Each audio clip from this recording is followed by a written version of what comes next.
The grand hall of the Hellion Palace shimmered beneath the twin suns, a sea of golden marble and whispering courtiers. Every wall gleamed with inlaid metals mined from 100 worlds.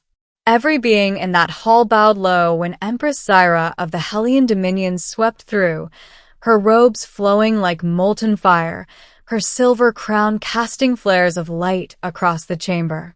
She was the kind of ruler poets dared not describe for fear of falling short. And yet, that morning, I, an off-worlder from Terra, was the one she had summoned. My name's Aaron Vale, a human pilot who'd been stuck working cargo runs in the Hellion territories ever since my ship got impounded for unpaid docking fees. I never expected to stand before an empress whose name alone could make admirals kneel. But there I was, holding my flight cap like a fool, summoned because of a malfunctioning balcony rail. At least, that's what the summons said. The guards escorted me through mirrored corridors until we reached a sunlit balcony overlooking the crystalline spires of Helios Prime. The Empress was there, except not quite standing in the regal pose I imagined. Her elaborate gown was caught, twisted somehow around the curving silver rails of the balcony. Her expression, equal parts fury and embarrassment, was something no historian would ever dare record. "Do not speak," she hissed as I stepped forward. "Do not look as though you are amused." Naturally, that was when I started laughing. I tried to stop. I really did. But the sight of the galaxy's most feared empress tangled like a kitten in her own royal robes was too much. The guards looked away, trembling to hide their smirks. A couple of attendants quietly slipped out, probably afraid she'd vaporize them for witnessing this cosmic absurdity. "Human," she barked. "Compose yourself." "Yes, Your Radiance," I said between half-stifled chuckles. "Just, give me a second." The gown was woven from energy thread silk, strong enough to stop blaster fire, but that also meant it could fuse to certain metal alloys when charged. Apparently, she'd leaned on the balcony after a solar flare passed, and the energy in her robe had reacted with the rail's plasma coating. In short, she was literally stuck to the balcony. I crouched beside her, trying to trace where the energy threads had fused. She glared down at me, and I swear, the air around her pulsed with sheer royal wrath. "If you dare tell anyone," she began. "Who would believe me?" I interrupted. The great Empress Zyra, conqueror of 9 systems, trapped by her own wardrobe, her eyes narrowed. "You mock your sovereign." "Only slightly," I said. "Hold still." I unclipped my plasma cutter and carefully sliced at the seam. Sparks flared. She flinched. "You're burning my gown. Better that than you staying welded here until the next solar cycle," I replied. "Besides, this gown's probably worth more than my ship." She exhaled sharply, but didn't argue. A few more sparks later, the gown loosened with a hiss, and she stumbled free. I caught her before she fell, my arm instinctively going around her waist. For a moment, everything stopped. The wind carried the scent of ozone and sunsteel. Her gaze met mine, violet and fierce, but softer now, like the calm after a solar storm. Then she cleared her throat, straightened her crown, and said, "You will never speak of this to anyone." "Understood," I said. "Completely. I'll take this secret to my grave."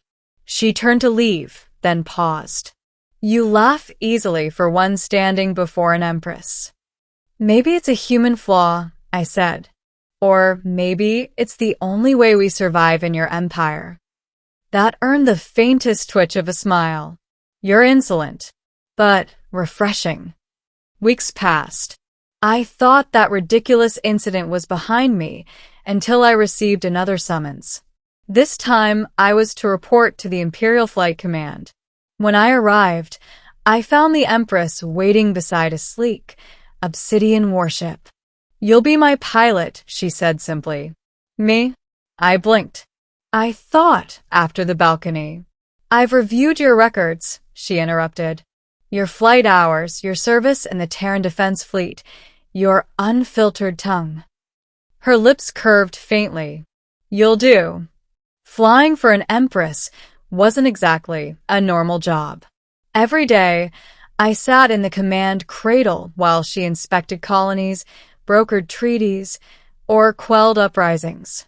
She spoke little, but sometimes I'd catch her watching me through the reflection on the viewport, curious, as though trying to understand what kind of creature could laugh in her presence. And somehow, the tension between us became something else. There were late-night jumps through uncharted wormholes, quiet conversations about what freedom meant. Once, during a meteor storm, the ship lost shielding and we were forced to share the emergency cocoon, pressed together in the dark, her heartbeat steady against mine. She told me then that she'd never had anyone speak to her without fear before. Do you always defy power so easily? She asked softly. Only when it needs defying, I said. Months later, the Dominion's High Council staged a coup. A dozen warlords moved to seize her throne while she was aboard my ship. Their fleets surrounded us near the Hellion Rings. The Empress, calm as ever, gave me one order. Take us into the storm. The Hellion Rings were a death trap of lightning and magnetic storms, but I'd flown worse. With her hand gripping the co-pilot's chair, I guided the ship through streaks of plasma and debris. The storm battered the hull, but we emerged, right behind the enemy's flagship. Fire, she whispered. One precision strike, one chain reaction, and the fleet scattered. News spread across the Dominion that the Empress herself had faced death in the storm and returned unbroken. Her rule was secure again. When we returned to Helios Prime, crowds filled the palace square, chanting her name. But when she stepped onto the same balcony she'd once been trapped on, her gaze found mine among the guards below. This human, she announced to the stunned assembly, laughed in the face of my power and reminded me what it means to live. Gasps rippled through the hall. Then she did the unthinkable. She reached out her hand. From this day, Erin Vale shall be named the first consort of Helios. I froze. Wait, what? She smiled, a real one this time. You freed me once, Captain. Not just from the balcony, but from the cage of my own pride. The crowd roared. I stood there, half in awe, half in disbelief. Somewhere deep down, the part of me that remembered that absurd morning wanted to laugh again. Later, when we stood alone on that same balcony, I leaned on the rail, the infamous one, and grinned. So, this is what happens when you rescue a stuck empress, huh? She rolled her eyes. Do not push your luck. Wouldn't dream of it, I said, glancing at the sunset. But, for the record, I still think that was the funniest day of my life. Her laughter, soft, unguarded, joined mine, echoing over the golden city below. And for the first time in the Empire's long, war-torn history, the Empress of Helios laughed too.